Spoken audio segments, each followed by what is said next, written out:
Olá amigos, sejam bem-vindos a este espaço, sejam bem-vindos a esta sala, sejam bem-vindos à Concafras Global Workshop. Eu sou Frederico Dionísio, venho de Luanda, Angola, e sou da Sociedade Espírita Paz e Fraternidade. É com alegria que aceitamos este desafio, o desafio de apresentar o tema Pandemia segundo a visão espírita. Vamos começar com a nossa oração e fechemos os nossos olhos para melhor concentrarmos o nosso pensamento. Agradecemos a Deus esta oportunidade, agradecemos a Jesus e à espiritualidade amiga o momento de partilha, de reflexão. Que os amigos espirituais estejam conosco, auxiliando-nos no entendimento e na compreensão destas lições. Sê conosco, hoje, agora e sempre. Graças a Deus. Como dissemos inicialmente, vamos falar hoje sobre a pandemia segundo a visão espírita.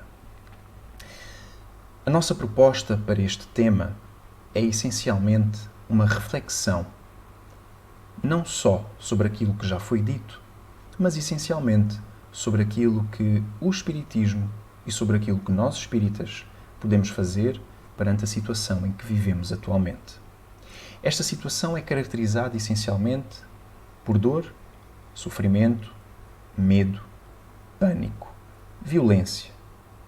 Enfim, sabemos que esta pandemia gerou no mundo atual uma onda inenarrável de sofrimentos incalculáveis.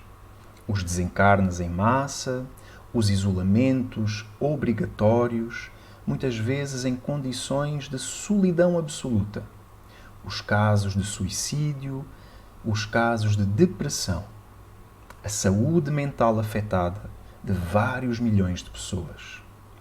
E nós, espíritas, que temos o conhecimento do Espiritismo, o que é que nós podemos fazer? Trazemos para a nossa reflexão a passagem do Evangelho de Mateus, no capítulo 5, versículo 9, dizendo-nos: bem-aventurados os pacíficos, porque serão chamados filhos de Deus. Esta é uma das bem-aventuranças do Sermão do Monte. Relembramos que as bem-aventuranças baseiam-se, todas elas, no pilar da humildade, no pilar da aceitação. Quando Jesus refere este pensamento, bem-aventurados os pacíficos, e aqui Kardec vai nos auxiliar a entender no Evangelho segundo o Espiritismo, Jesus faz referência à brandura, à moderação, à mansuetude, à afabilidade e à paciência como sendo uma lei. Se são uma lei, estão na natureza. Se estão na natureza, é nosso propósito, é nosso objetivo procurar alcançá-las. Como fazer? Acreditamos nós que o Espiritismo tem na sua essência, tem no seu corpo doutrinário, os conhecimentos necessários para conseguirmos alcançar este objetivo. Mais à frente no próprio livro do Evangelho segundo o Espiritismo, nas instruções dos Espíritos, há um pensamento que nos diz o seguinte: a caridade mais meritória é de perdoarmos aos que Deus colocou em nosso caminho para serem instrumentos do nosso sofrer e para nos porem à prova a paciência. Ora, o Evangelho também fala no capítulo 5, bem-aventurados os aflitos. Fala-nos na justiça e na causa das aflições. O Espiritismo ajuda-nos a entender que este momento em que vivemos tem uma causa. Não só uma causa física, mas acima de tudo uma causa espiritual, que se prende com o nosso comportamento para com o mundo que nos rodeia, com a forma como nós lidamos e atuamos para com a natureza que nos rodeia. Mais do que a forma como lidamos com a natureza que nos rodeia, devemos refletir hoje na forma como lidamos conosco próprios. Será que o processo da reforma íntima tem sido alvo dos nossos esforços? Será que temos procurado aquilo que o Espiritismo nos oferece como meta a alcançar? A transformação do meu ser, vencendo o homem velho e conquistando o homem novo? Bom, Para refletirmos e para termos como exemplo, nós fomos procurar alguns casos da literatura espírita que viveram momentos muito semelhantes ao nosso. Trazemos o livro A Grande Espera, onde a figura do jovem Marcos, uma das reencarnações de Eurípides Barçanufo, sendo que o livro é editado pelo próprio Eurípides, pela médium Corina Novelino.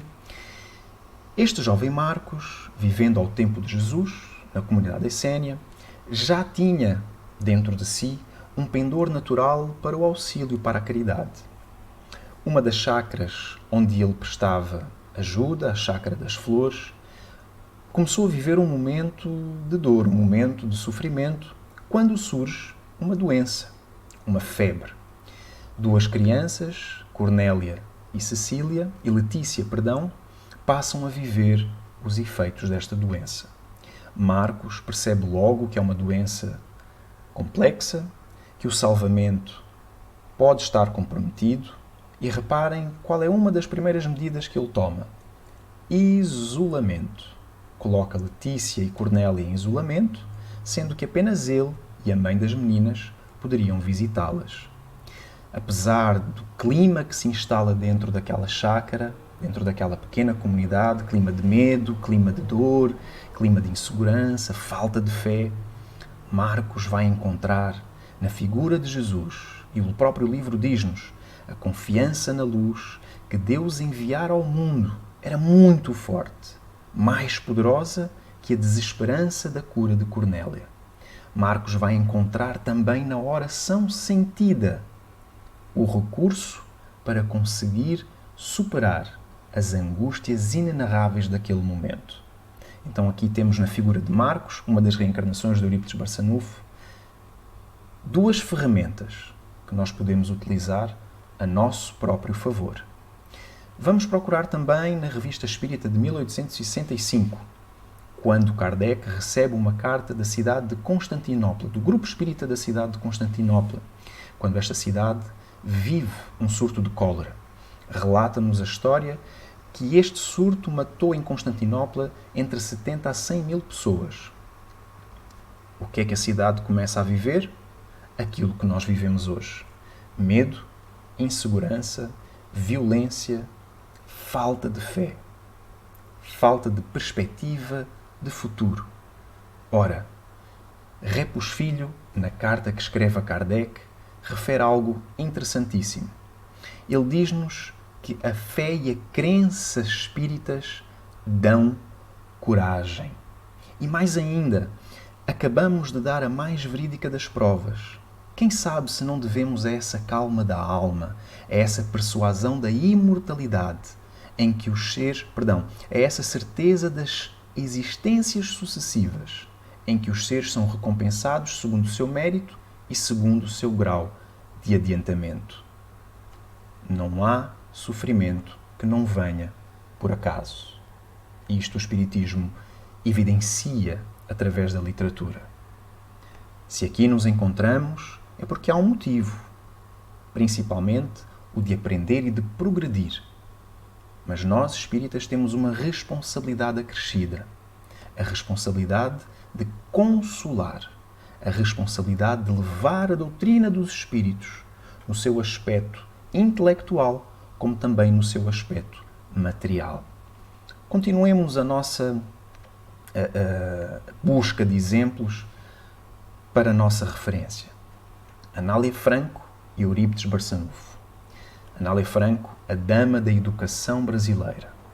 Ela, que tinha sob sua responsabilidade várias instituições de caridade, passa a viver momentos dificílimos de sustentação desta obra, quando, em 1918, a então gripe espanhola, ou a influenza, entra em terras de Veracruz, dizimando muitos, comprometendo os recursos financeiros de tantos outros, do próprio Estado, dos próprios governos.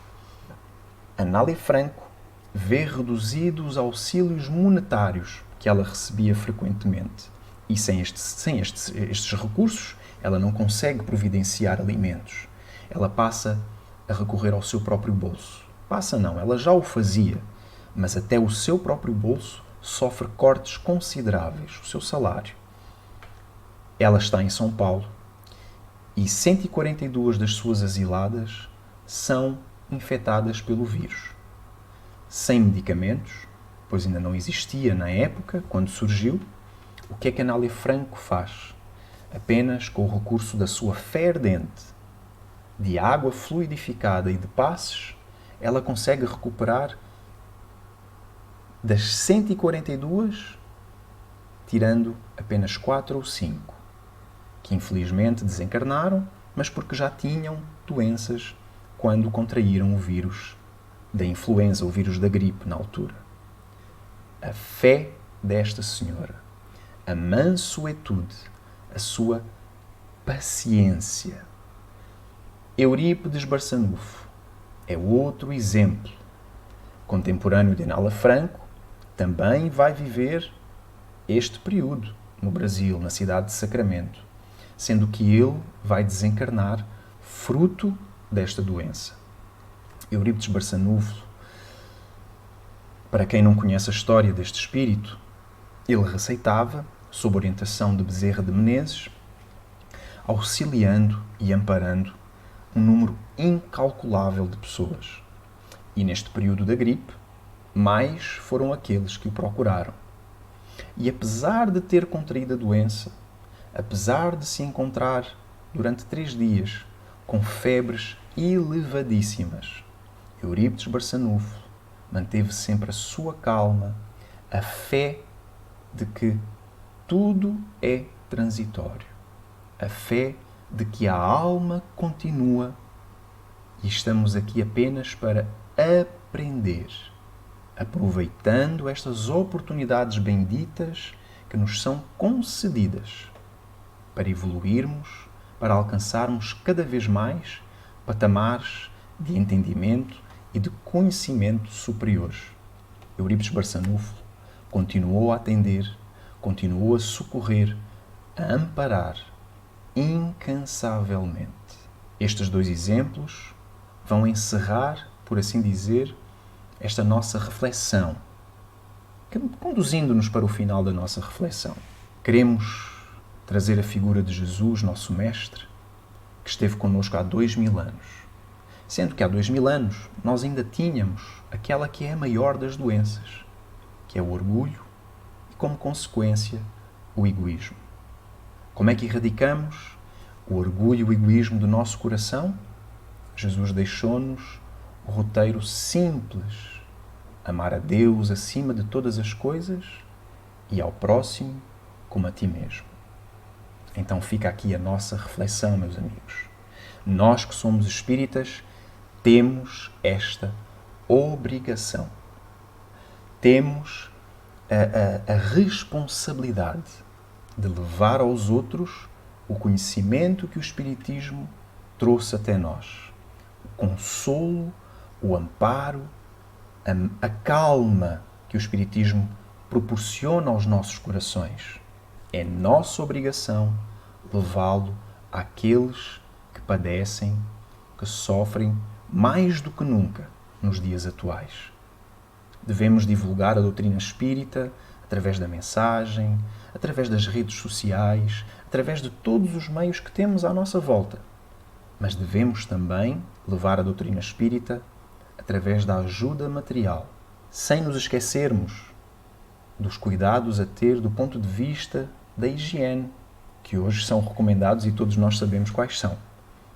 Não devemos esquecer o lado material da nossa vida. Preservarmos-nos da doença não basta só isolarmos-nos do mundo que nos rodeia.